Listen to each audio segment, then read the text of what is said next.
Oh, hello, thank you. You said that you traveled around Czech hospitals.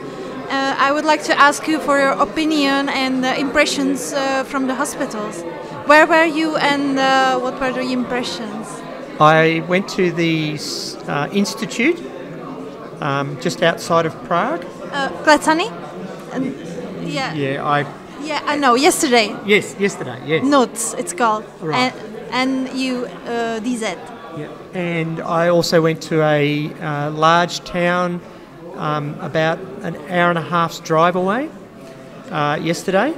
And on Monday I went to the main hospital In Prague. In Prague too.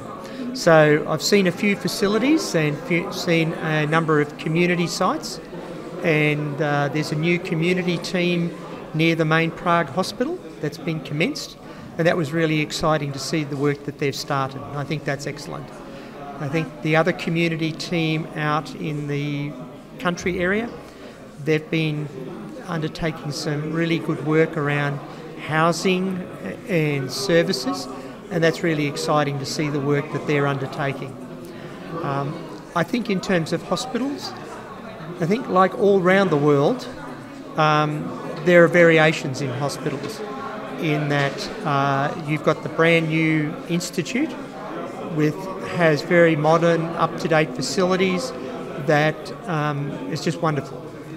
There are the older facilities that I know staff are trying to look at how they can make them better and be more appropriate for the care of people and make changes.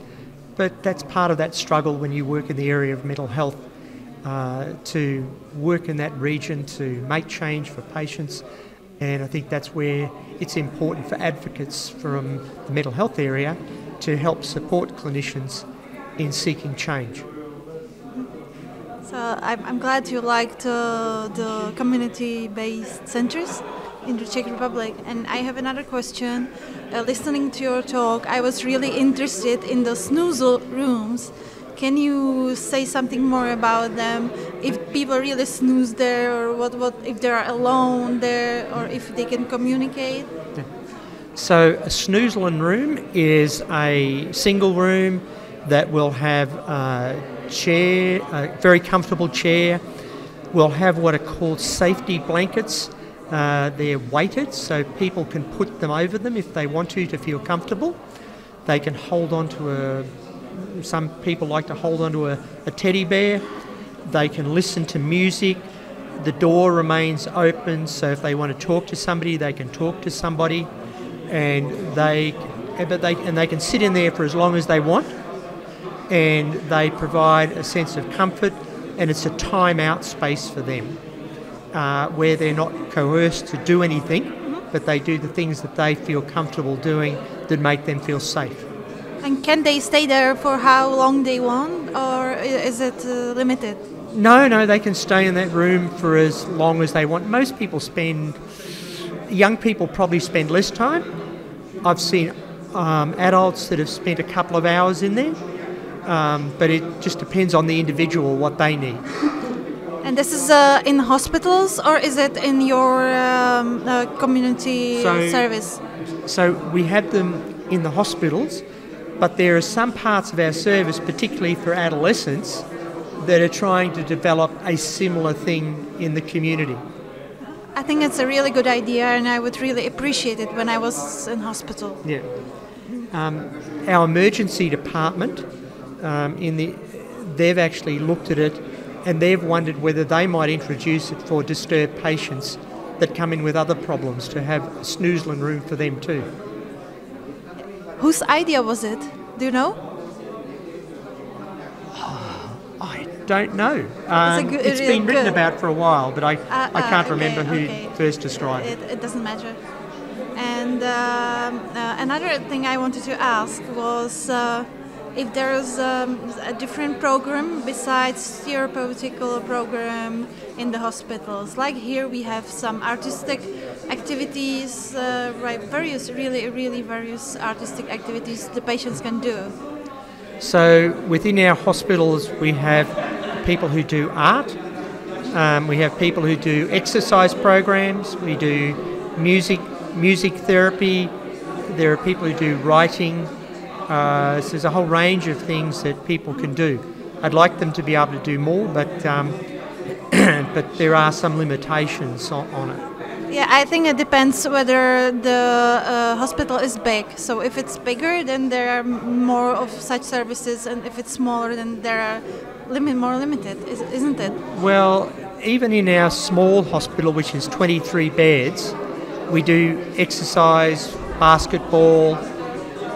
The difference, I think one of the big differences you would notice is most of our patients, on the average, only spend about 12 to 14 days in hospital. So they're only in there for a short time. The average person with schizophrenia, for example, is in hospital about 19 to 20 days. So they're not very long. They go back out and live in the community. Which is a huge difference to what is here, because here the majority of patients spend 2 months in hospital. So in the one of the things we've introduced in our wards is it's called the recovery tree. I know that. Yep. So we've got that, and people leave messages of hope and those things. So they're putting those things in place. That's wonderful. Yep. And something that's connected with this are peer workers. Yes. And our republic is planning to introduce them to psychiatric hospitals. What was the reaction of the patients when you introduced the peer workers in Australia? So our peer workers are very excited to be doing the job that they're doing, and in a couple of parts of our service, they're the main treatment group, and our clinicians actually visit the site and participate at the site, but the peer support workers provide a lot of the treatment, and at night time they're the only people on duty. Oh, really? It's wonderful. Okay. It's very exciting. Yeah, for me too. Yep. Okay, thank you. Thank you very much, and thank you for taking the time to talk to me. Thank you too. All the best. Nice meeting you. It's a wonderful job that you're doing. Thank you. Thank you.